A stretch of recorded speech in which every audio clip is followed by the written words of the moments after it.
Let's talk more about the cost of living. We know that interest rates are on hold for now, but they've been going up for the past 15 months. How big of a difference do you think it's going to make?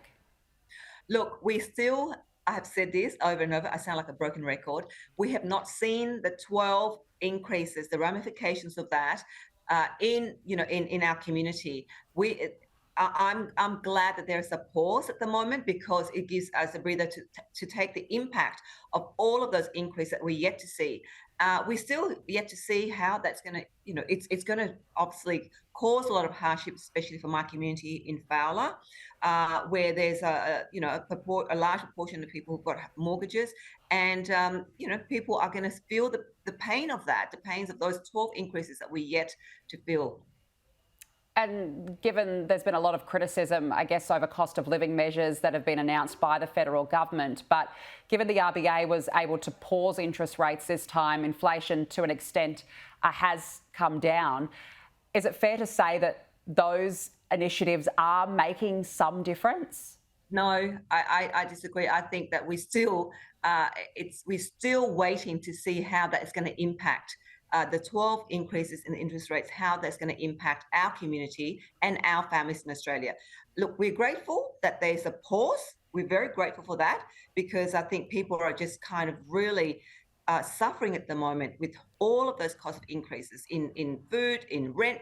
Rent rises really has a huge impact as well.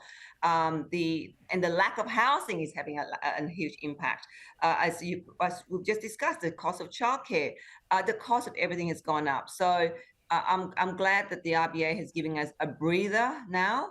But I think that people are still going to feel the hurt of the 12 interest rate rises.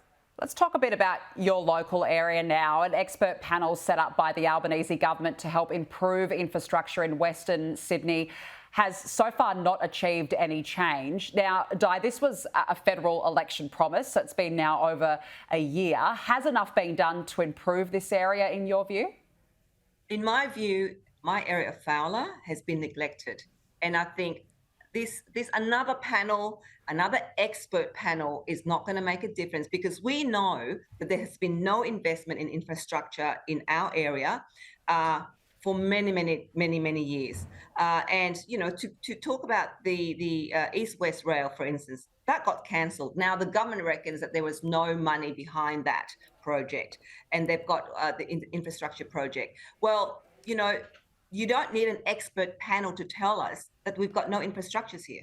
I mean, they can go in and talk to me as a representative here, and I will tell them what's lacking. They can talk to the local councils here who've been crying out for local infrastructures here for years because of we've had to take in about 15,000 refugees over the last 10 years, and there's been no extra infrastructure built. Roads, public transport, schools, you name it. So you don't need an expert panel to tell you what we're lacking here. You can ask me, you can ask our local community, local council, and we'll tell them. Independent MP Dai, we have to leave it there. Thank you for joining us this morning. Thank you.